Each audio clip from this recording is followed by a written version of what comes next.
সরকারি চাকরিতে কোটা সংস্কারের দাবিতে বৈষম্য বিরোধী ছাত্র আন্দোলনের চাপের মুখে প্রধানমন্ত্রী পদ থেকে পদত্যাগ করে দেশ ছেড়ে পালিয়ে যান প্রধানমন্ত্রী শেখ হাসিনা।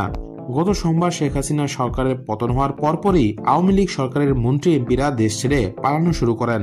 আবার অনেকে পালাতে না পেরে দেশেই আত্মগোপনে রয়েছেন। দীর্ঘ 16 বছর দেশের ক্ষমতায় থাকা আওয়ামী লীগের এমন পতনের পর মানিকগঞ্জে দলটির নেতাকর্মীরাও বিপদে রয়েছেন।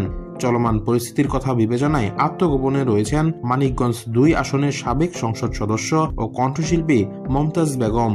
যদিও তার আত্মগোপন নিয়েও নানা রকম তথ্য শোনা যাচ্ছে। কেউ বলছে তিনি দেশ ছেড়ে পালিয়েছেন, আবার কারো মতে মমতাজ মানিকগঞ্জে নেই, তবে ঢাকায় তিনি নিজ বাড়িতে অবস্থান করছেন। মমতাজ বেগমের ফেসবুক অ্যাকাউন্টে দেখা গেছে গত 4 আগস্ট নিজ নামে তৈরি হাসপাতালে ভাঙচুরের ঘটনায় ক্ষোভ প্রকাশ করেন তিনি।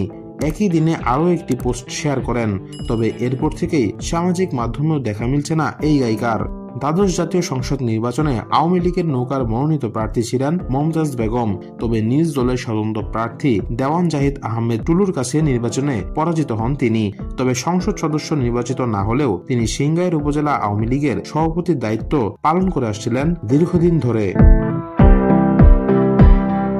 জাতীয় সংসদ নির্বাচনে পরাজিত হওয়ার পর থেকে মমতাজ নিজ এলাকায় তেমন আসতেন না। এছাড়া উপজেলা আওয়ামী লীগের রাজনীতিতেও তেমন সরব ছিলেন না।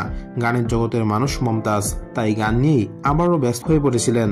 বর্তমানে মমতাজ সিংগাইরের জয় মন্টপের বাড়িতে আছেন নাকি ঢাকার মহাখালীর বাসায় অবস্থান করছেন সেটা নিশ্চিত করা যায়নি। তার ঘনিষ্ঠজনেরা বলছেন সাবেক এই সংসদ সদস্য দেশেই রয়েছেন আত্মগোপনে, তবে মানিকগঞ্জের সিংগাইর বাড়িতে নেই।